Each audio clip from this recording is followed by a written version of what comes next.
Brikine baby ata lokola ba chinois balakaki biso na elanga se bandi.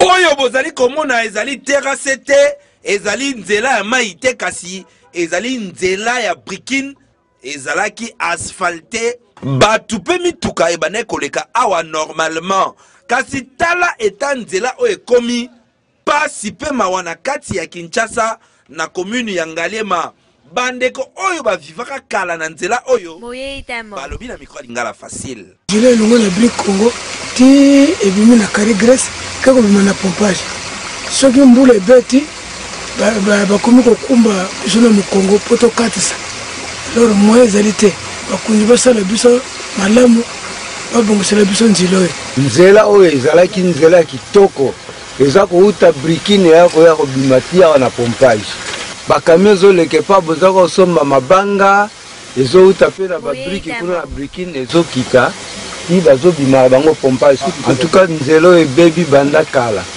me kopasuka nango mpenza mpo ekoma boye eyalaki nde bambulo ebeti awa donc moyen te. Notre problème est que Nzela est réhabilité. Ce n'est pas bon comme ça dans la capitale pour le dire comme ça. Et ça qui te vote.